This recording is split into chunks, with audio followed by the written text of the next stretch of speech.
Hello and welcome to Alderman Farms and welcome to a collab that's really not a collab.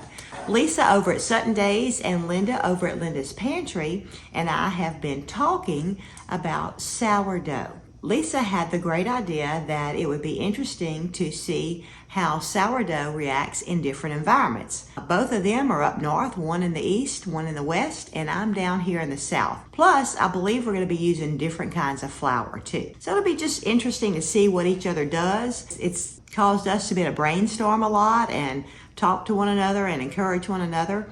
And so we thought we'd bring you on the journey of us starting our sourdough starters and making different things with them. There's a few different methods of making a starter and you just have to find the one that's right for you. In the past, I have made starters with milk, flour, and sugar. And that's called a Herman starter. And I find that that is a pretty easy starter to make. And to be honest, I haven't made that many starters in my time. I've been making bread for over 20 years, sourdough bread in fact, but I haven't had to make many starters because I've been able to keep my starters going. So this is the first time that I'm going to be making a starter with just flour and water. To start with, you need good quality flour and non-chlorinated water. Flour matters because that's where your starter is going to get the main yeast cells to help it to produce carbon dioxide to raise your bread. I'm not saying you can't make a starter with the cheapest store-bought flour that's out there. I'm just saying it might be a little bit easier if you get a good quality flour that has not been processed a whole lot. Today I'm making a starter with spelt flour and just spelt flour and water, but you can use whatever flour you would like using this same method that I'm going to be using. I call it the no waste method, and that's my goal, is to not waste any of it. Flour costs too much, especially if you're getting a good quality flour, so I don't want to have to throw out, I don't want to have discard. That's my goal. We'll see if that happens. I'm going to be showing you exactly how I make the starter all the way through the process. Now, it can be a little monotonous and a little bit boring because you're going to kind of be doing the same thing day after day. Water, flour, stir, water, flour, stir. So what I decided to do is to give you helpful tips along the way each day as I'm feeding my starter. With that being said, let's get started on day one. To start my starter, I'm going to take 2 tablespoons of spelt flour, 2 tablespoons of water. I'm going to mix it up. I like to take one of these spatulas because see, it's all around the sides of the jar, and I just wipe it around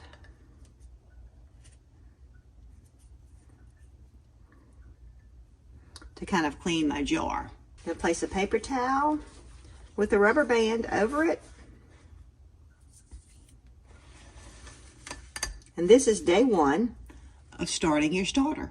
The ideal temperature for your sourdough starter to grow at is 70 to 80 degrees. Well, it's wintertime here and it's a little bit chilly, so we have made a sourdough starter shelf to go right behind our wood-burning stove. Day 2 of feeding your sourdough starter really hasn't been changes. One thing you can do is use warm water if it's very cold in your house. That's what I'm doing today. I like to mix in a different container and then pour it into my jar. That way I don't get the starter all over the side of my jar. I'm feeding it the same amount as I started with, 2 tablespoons of water and 2 tablespoons of flour. And I'm just going to go ahead and mix that good together, and then I'll add it to my jar. And then I mix it a little bit once I get it in there, and I'm going to scrape around the sides of my jar again.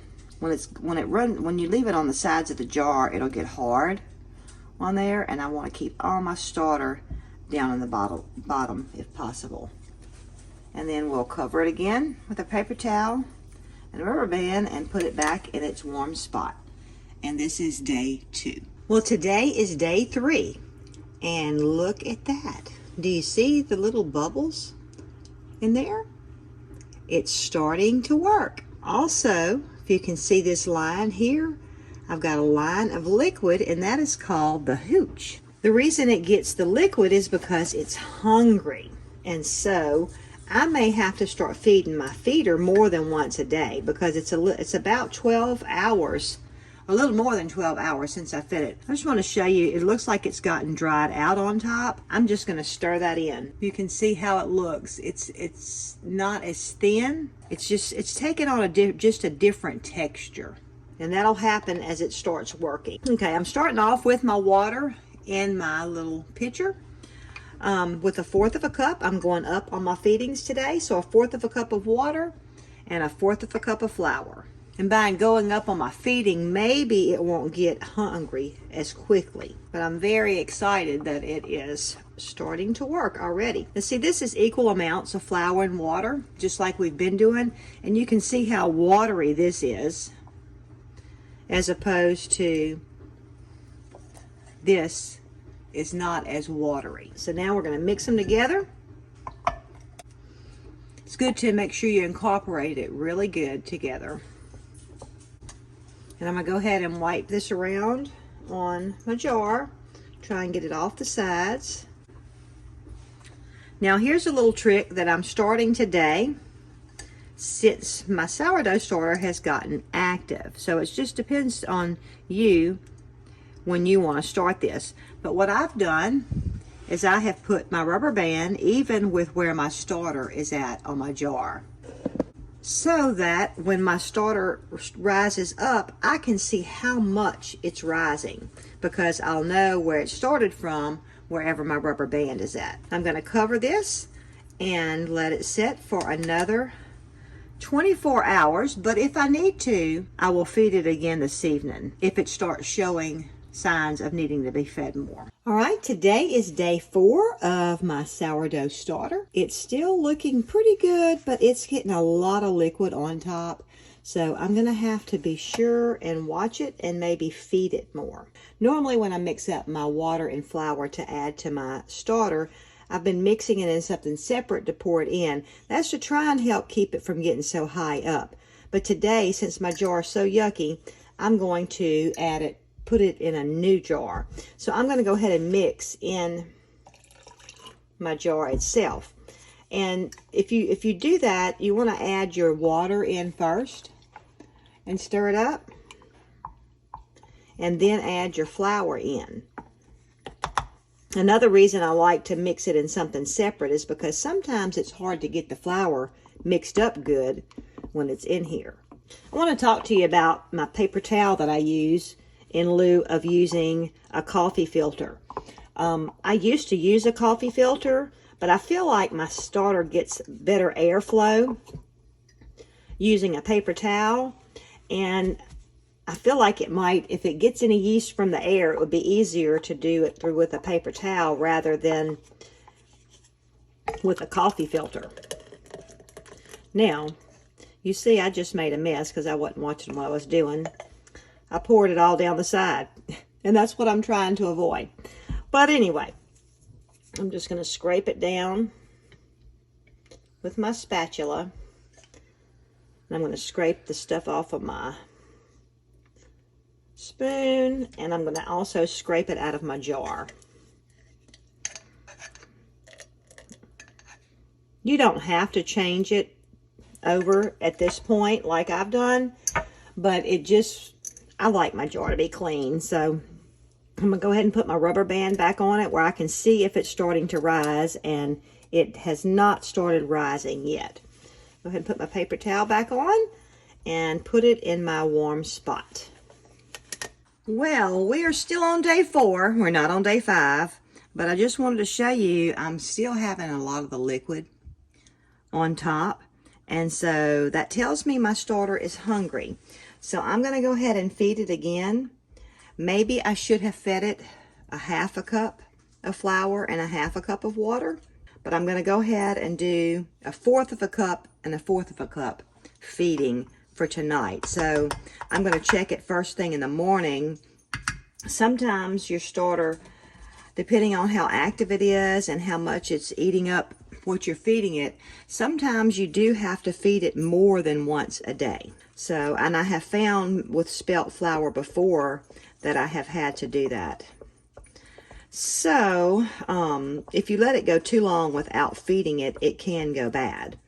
So I definitely do not want that to happen. So I'm gonna get that stirred up, and I'm gonna go ahead and stir my liquid in.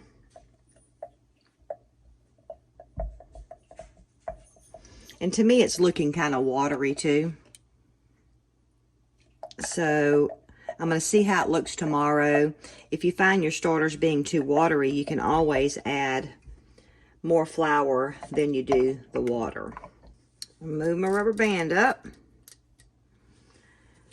And I'm going to cover it again and put it in its warm spot, and we'll check it in 12 hours and see how it is doing. Well, today is day 5 of my sourdough starter. I did check it this morning and no progress at all. And I've been thinking all day about what I should do. And yes, it's not 12 hours later, it is 24 hours later. But I thought about it. Sometimes I give my starter a day of rest. Just, it seems like it helps sometimes. Somebody may tell me, no, you should never do that. But I seem to think that it helps sometimes.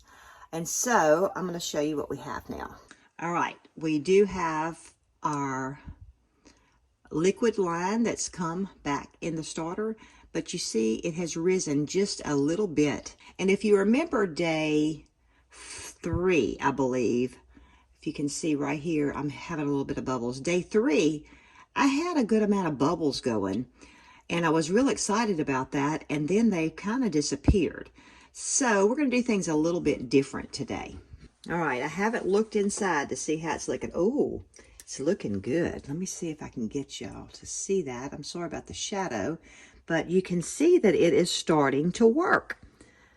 But my starter has been rather liquidy. So, and I want you to see the consistency of it. The consistency is changing. I don't know if you can see that well on the video or not, but it is definitely changing. You see how thick it is? But it still is rather watery to me. You want it pourable, but you don't want it watery. So instead of adding water to it today, I'm just going to add a tablespoon or 2. I'm going to see how that does. Just look at the consistency of it. And you know, if you're having a problem with your starter being too thick, depending on the area you're in, you could add a little bit of water or a little bit more water. Okay, now I'm liking the way this is looking. It's looking better. It's still pretty watery. I'm just going to go ahead and add another tablespoon. And you know, a lot depends on the kind of flour you're using, which flour you're using, whether this happens. I've never had this happen to me with just regular white flour, but when you're using different grains, your starter, it can react differently. So I'm just kind of playing it by ear with this. Now I'm going to go ahead and just leave it with this. It's still pretty watery, but it's got more thickness to it. So I'm going to stop there. I'm not going to add any water to it. And yesterday or last night, I forgot to scrape down my sides. And so I don't want to forget that today. After changing to a nice clean jar, I didn't scrape my sides down. So I'm going to scrape that down good today. But it's still going to be on the sides a little bit because I didn't scrape it down yesterday. And so I'm going to go ahead, and actually my rubber band stayed, it's in the right place, because I didn't add any liquid too. So I'm going to cover it and put it back on the shelf and see what we have tomorrow. All right, I just have to show you, this is just a few hours after I fed the starter a little flour, and look how much it's grown all the way up to there. You can see it working. You can see the little bubbles. Yay! Today is day 6 of my sourdough starter. I'm not going to lie. I would have liked to have seen it a little further along than it is, but you can see I have the hooch line of liquid here, and I do have some activity here. I've got bubbles, so it is working. So I'm going to go ahead and up my feeding to a 1/2 cup of flour and a 1/2 cup of liquid. I'm going to go ahead and change into a quart size jar. This was 1.5 pints. And I'm going to go ahead and stir in my starter and take a look at it and just see how it looks. It'll determine how much water I'll add. If it's still too liquidy, which it is pretty liquidy. So instead of a whole 1/2 cup of water, I'm going to add 1/4 cup of water and then add in my flour. I'm going to mix it straight in my jar since I'm going to be switching jars. All right, that's about a 1/4 cup. I'm going to stir it in. And I'm going to see how it is when I add this 1/2 cup of flour. If it's too thick, I can add a little more water to it. And like I said, you want it pourable, but you don't want it watery. And working with different flours, it's just different. Also, I wanted to talk to you about my utensils. Of course, you've been seeing everything I've been using, but I always use a wooden or plastic with my sourdough starter. You saw those chunks on there coming off of my spatula, my stir. I'm going to go ahead and stir that in good too. I don't know if it's true or not that metal can harm your starter, but I err on the side of caution to where I don't use metal in my starter.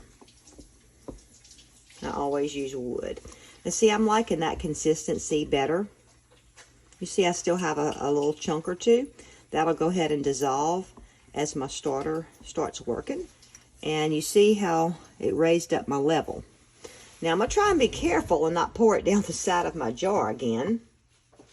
In fact, I'll wipe this off on my jar since I'm fixing to pour out of it anyway. And go ahead and pour it in my new jar. And I don't know of any other, I guess you could have your sourdough starter in a crock, and that would be fine, but I would not try and do my starter in metal, like a metal bowl or something like that. Like I said, I don't know if that's true. I just err on the side of caution. All right, now I'm going to switch my rubber band over. It's easier to do your rubber band on your jar down low before you put your paper towel on it. And I did a little bit better job of not getting it on my jar. I just have one drip. And remember, I like to do this where I can see if how far my sourdough starter is rising. And hopefully I'll get a lot more rise. Now that was a 1/4 cup of water and a 1/2 cup of flour. Now, if you're using a different kind of flour, or even if you're using spelt, your ratios may be a little bit different. Now, back to its warm place. One more thing I wanted to bring to your attention, that this is a quart jar. Quart jar holds 4 cups. And this is not quite halfway full. So I have almost 2 cups of starter. By tomorrow, I will have a full 2 cups of starter. Best case scenario, it'll be ready to make bread. But I don't think that's going to be happening with this starter. Just wanted you to know, 6 days in, I don't even have 2 cups of starter, which is wonderful. I haven't had to throw any away. All right, we are on day 7. You can see my rubber band here. It did rise up and it came back down, and you still see it's telling me it is hungry. But I don't know if you can see it, but there are some little bubbles going on. The top is looking nice and bubbly. Also, let's see, move my hand out of the, making a shadow. So, it's not where I wanted it to be, but it's still working. So we're going to keep going with it. And that's the tip for the day. I was hoping to maybe be able to have a more active starter to be able to make bread today, but that's not the case. All right, I'm going to add a little less than a 1/2 cup of water because my starter is still on the liquid side, and I'm going to add, I don't know if you can see it, but kind of a piled up cup, 1/2 cup of flour. And I want to show you the consistency of this. It's a little too thick. but not terribly. I would like my starter to be more like this, actually. All right, now you see how the liquid came onto the top. I'm going to stir it up real good.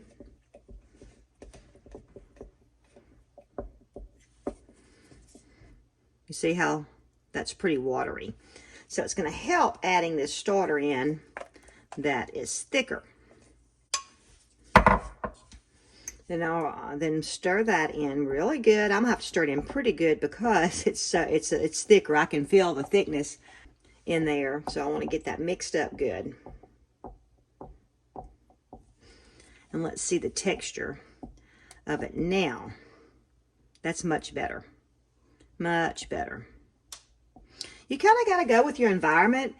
You know, we've had a lot of rain, and so maybe that's why my starter has been so liquidy. Maybe it's the flour.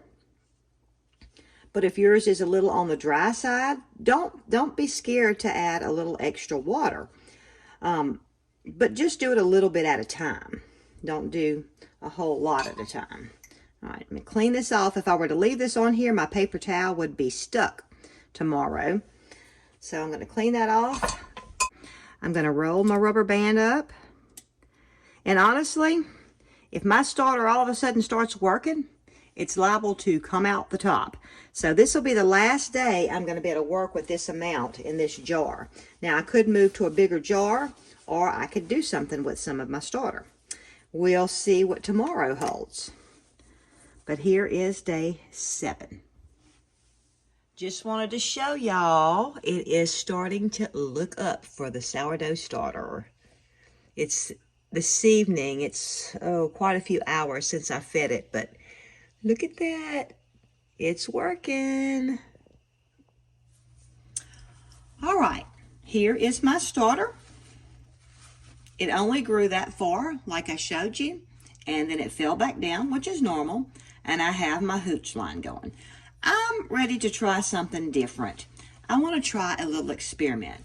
So, I want to show you the top first. You can see it's looking nice. It's bubbly, if you can see in there. I'm going to stir the starter down. It's feeling thick in there, too. I think the consistency is much better. Look at that. Better. Okay, I'm stirring this down.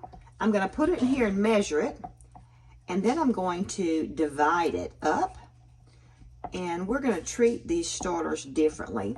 I think I have been too conservative on my feedings. I don't think I've been feeding my starter enough. So I want to measure this out equally and split it into 2 jars. And I'm going to keep doing one jar like I've been doing, being conservative. And on the other jar, I'm going to feed it a lot. And we're going to see which one reacts better. So I'll be right back with this jar cleaned out. All right, I've got my jars ready. I'm going to go ahead and slip this blue rubber band on this one. This is our original one, and this is going to be the one we're going to put more with the red rubber band. And I have 2 cups of starter. It looked like more than that, so I'm going to try and make this as even as possible. Let's see. It looks pretty good. Put a little bit more in this one. All right, I'm going to use this one for my mixing. So, I'm going to feed this one more than this one, because I was only feeding like 1/4 cup of water, 1/4 cup of flour. I'm going to do a whole 1/2 cup of water and 1/2 cup of flour in there. I've got my water here.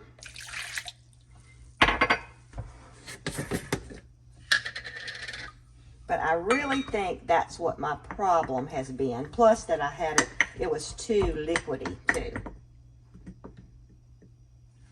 Okay, just 1/2 cup of flour.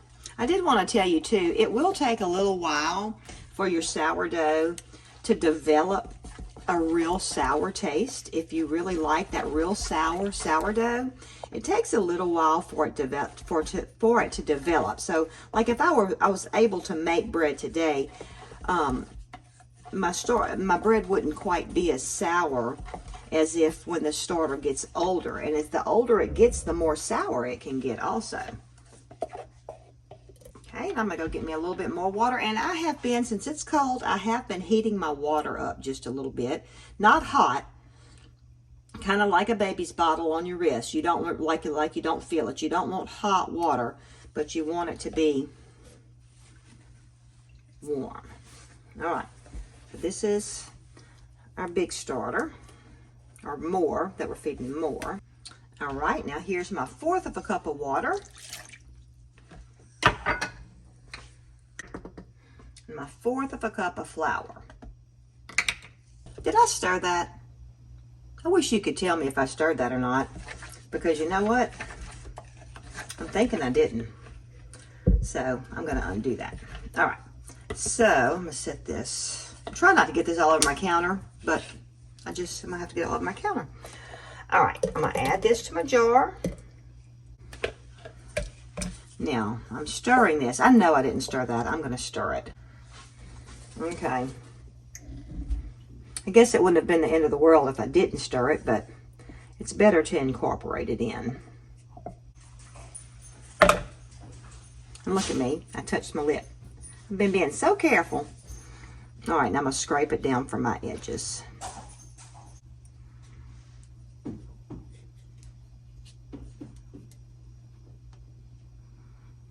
Okay, so I get my rubber bands just right. Okay, so this is day 8. Like I said, I wish I would have been making bread today, but we will see what tomorrow brings. Our red has been fed more, and our blue is the same one I've been using.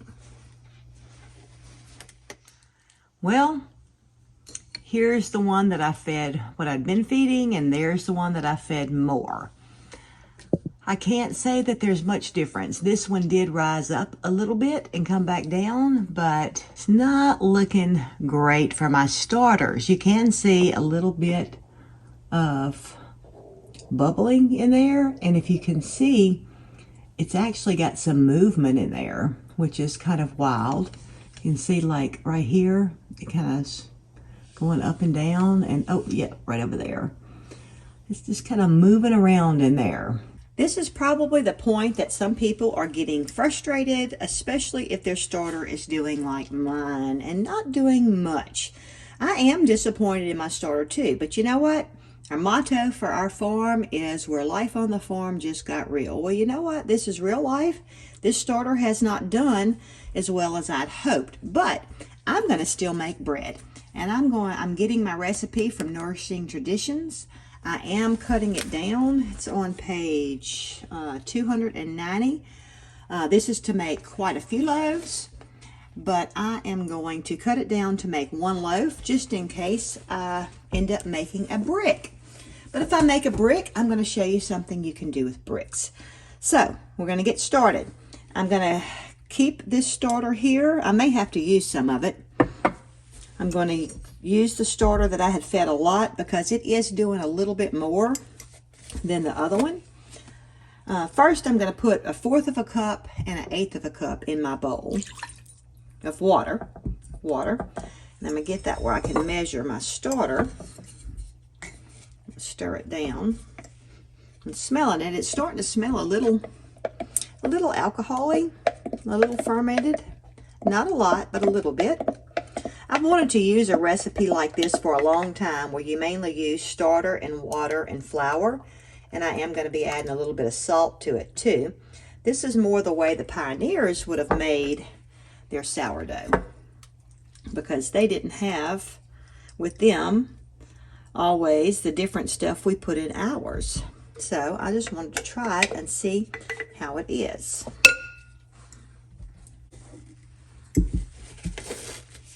Oh, you see I didn't clean my jar good. Paper towel got stuck.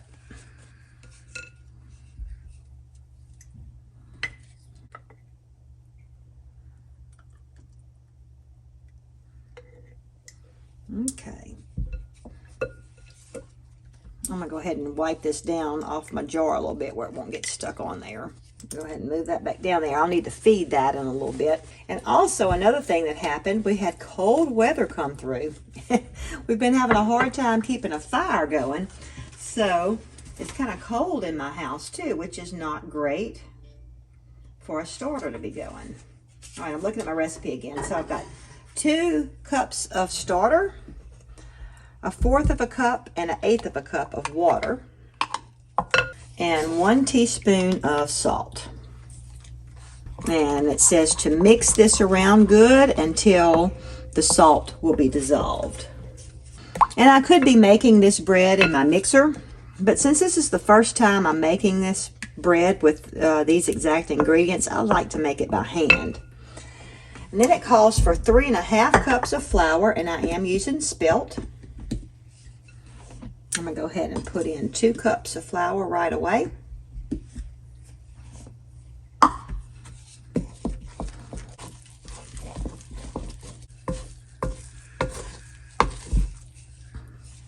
I like the way it's looking already.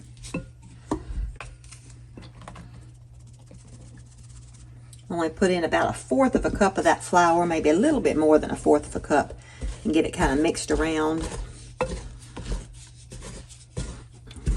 Soak up some of the moisture where I can get my hands in it. Okay, I'm pulling my sleeves up. And I like to sprinkle my flour on whatever utensil I'm using, because then I can scoot it off like that. And this recipe calls for a 3 1/4 cup of flour. But of course, you know, you may use a little bit less or a little bit more. So never just dump all the flour in that a recipe calls for, because it's going to depend on your environment on how much flour you're going to actually need to add. And I definitely need more. You see it sticking to my hands? All right, and it says that I'm to knead this bread by pulling and stretching, and just kind of rubbing it around to try and pick up a little bit of that. And it says to pull and stretch it for 15 minutes. And I've never, you're not supposed to do that. I've never done the technique where it's just pulling and stretching. I always do a true knead where I'm kneading it down. So this is a little bit different for me, but I'm going to try it. Y'all, this is a bit awkward for me doing the stretching. I don't know.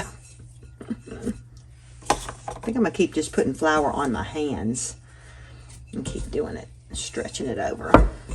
I've watched different videos and different ones talking about the stretching rather than the true kneading of the dough, but I've never done it like that before. Nothing like learning a new technique right in front of people that I've never done this before. And so leave me some comments about if you've ever done this before, what I'm doing wrong, or if I'm doing it right. But it just doesn't seem right to me, and maybe my dough is just too sticky for this right now. All right, I have been stretching my dough for about 10 minutes now, and you can see that it is stretching better. I can pull it up and pull it over without it breaking off so easily. So it's starting to do like it's supposed to do. I have been adding in flour around the bottom. I haven't really added any more flour and kneaded it in, so I used all of that cup. So I've put a total of 3 cups of flour. Okay, it says I'm supposed to place the dough into a well-buttered bread pan, and it says without shaping it or anything, place it in the bread pan. So that's what I'm going to do. Well, having a hard time with that. I'm going to put some flour underneath the bottom to work with it, and this will help it not to stick back over here on this other side. Okay, there we go. There's my bread. Okay, it says to make a few scores on the top of the bread, so that is what I'm going to do. And I actually have a friend that knows how to make pretty bread and do these bread scores, and one day I'm going to have her over here to teach me, because I've tried and mine just does not turn out great. Okay, it says to let this rise for 4 to 12 hours covered. So I'm going to cover this and put it by my wood-burning stove.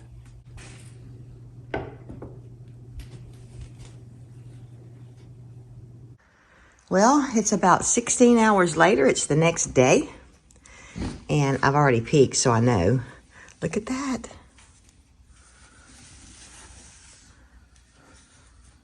I'm very, very pleasantly surprised at how well that rose up.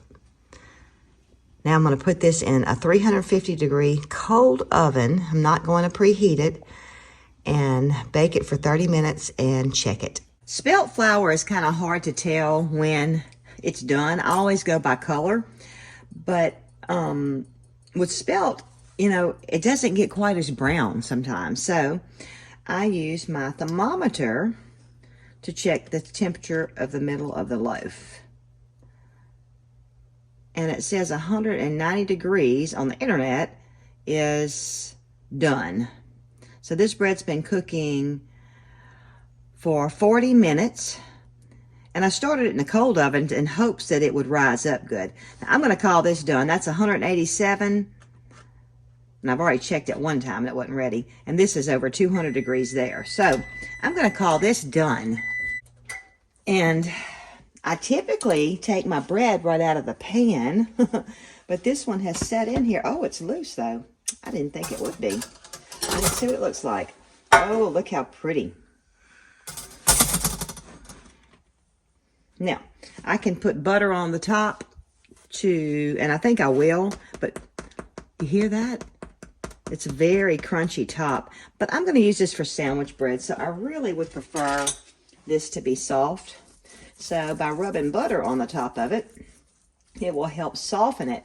But y'all, I've never used butter in my pan. Oh, and it'll make it nice and yummy too.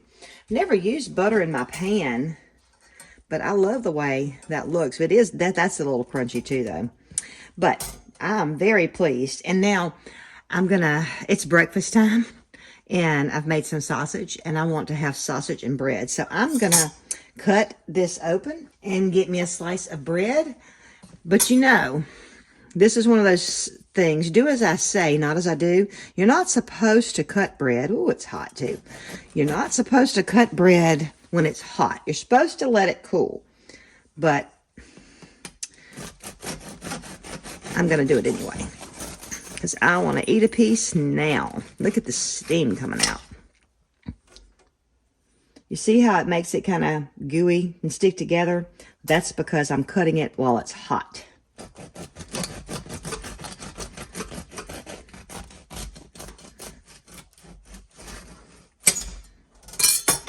It's nice and crusty and crunchy.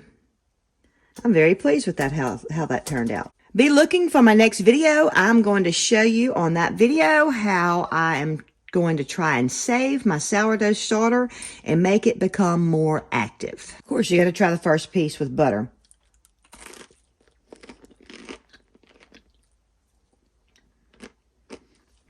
The bottom is pretty crunchy. Y'all, it tastes pretty good. It's got a nice flavor. I think I may add a little bit more salt to this recipe. I think I could use a little more salt. And of course, it doesn't have a real strong sourdough flavor. But it's a good bread, good sandwich bread. I'm very pleased. It makes a good sausage sandwich too. Don't forget to go look over on Sourdough Daze and over on Linda's Pantry and see how they did their sourdough starter. And be watching for next week, because I'm going to show you some different things I'm going to try with my sourdough starter to make it a good and active sourdough starter. But this with sausage is good.